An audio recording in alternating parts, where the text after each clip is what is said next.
it's Dave Barnett with the investlocalbook.com blog site, author of Invest Local, and just recently Franchise Warnings also came out.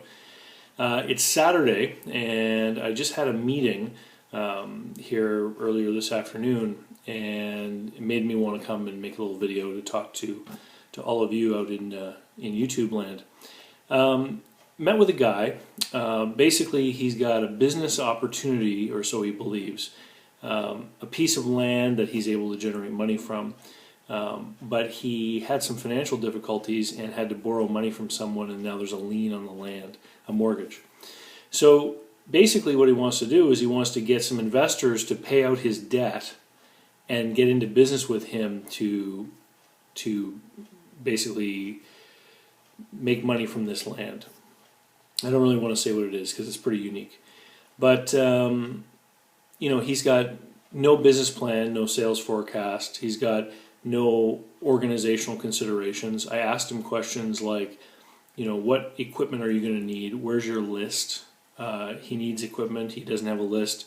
I asked him what he thought the sales were going to be. I asked him what he thought the terms of sale were going to be for the goods that he produced.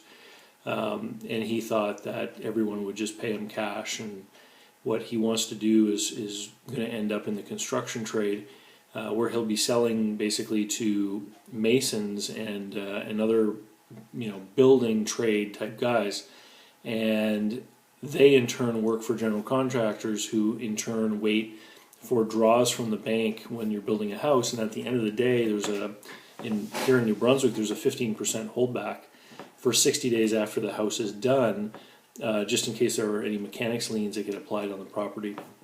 So I had to explain to this guy that if he sells to a subcontractor who in turn has to bill the general contractor, who in turn has to wait for progress payments and then finally the holdback at the end of the home building cycle, that he could actually be waiting 90 to 120 days in some cases to be paid. And without a sales forecast, he has no idea of how much capital he needs to finance receivables. Because the people he's selling to certainly don't have the capital to pay him cash down. A homeowner or maybe a renovation contractor who is going to be paid the moment he's done would be able to pay him more quickly. But anyway, so going into it, I was called into the meeting because the whole premise was this guy was looking for help for someone to put together a presentation package to show to investors, which is certainly right up my alley as far as things that I do on a consulting basis.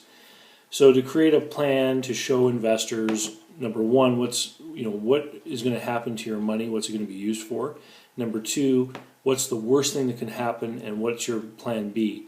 So if the whole thing falls apart and the business goes under and there's no money made, what happens then to the investor? So are there tangible assets you're going to be able to hang on to and sell, etc.? The next thing is, of course, what sort of return or stream of payments are we going to obtain from making this investment? And number four, how secure is the long-term longevity of that stream of payments?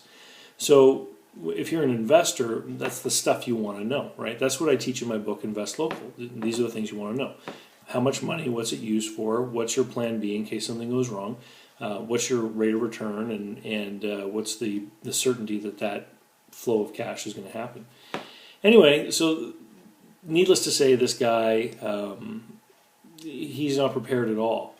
And what I warned him at the end of the meeting was do not go out and talk, because he knows a couple people who are investors who could potentially help him out. And we're talking about a couple $100,000. So the problem is, though, that in any one person's sphere of influence, small entrepreneur, the number of people who can, just choose to write a couple $100,000 check is quite limited. So if you go around and you present a half-baked idea with no real formal backing to your story, they're going to say no. And then later when you get your act together and go back and want to present something more formally that's more professional and polished and answers the critical questions, they're less likely to say yes than they might normally would have been, because they know that you ran around half-cocked, not really knowing what you were doing. So I mean, I answered some questions on clarity a couple weeks ago about somebody asking questions about looking for money after having written a business plan. And my suggestion on clarity in my answer was that you make the business plan, then you make your proposal to the investors, and then you go and you get an experienced business person to look at that to give you feedback, and then you take that to the least likely source of funding and wait for them to reject you, and then go looking for advice on how you can make it all better. And then after it's been run through the ringer a few times and it's as good as it can be, and the story is plausible and makes sense, and the numbers, seem to work, and everything seems okay, then you take it to your likely funding source. The other problem that I see all the time with people who are putting together packages or documents like this for investors, or banks even, just to go and apply for a loan, is that they're creating a document that is meant to get the loan. They're not actually planning and forecasting and trying to see if the business is viable. To me, you put the effort into creating a business plan and cash flow forecasts and sales forecasts to let yourself know if this whole thing is worthwhile to pursue. Otherwise, you're not actually creating a plan and forecast. You're creating a marketing document meant to convince someone to do something. And if your numbers have no basis in any sort of realistic, logical fact, or they're not within any scope of what could reasonably occur, then you're half a step away from being some kind of con artist. I mean, you're putting stuff on paper to convince someone to part with their money just because you're enthusiastic, and that's not right. Anyway, if you want to learn more about making private local investments to earn a great rate of return, be sure to read my book, Invest Local. It's available on Amazon in softcover and for Kindle, or as a PDF download from my blog site, investlocalbook.com.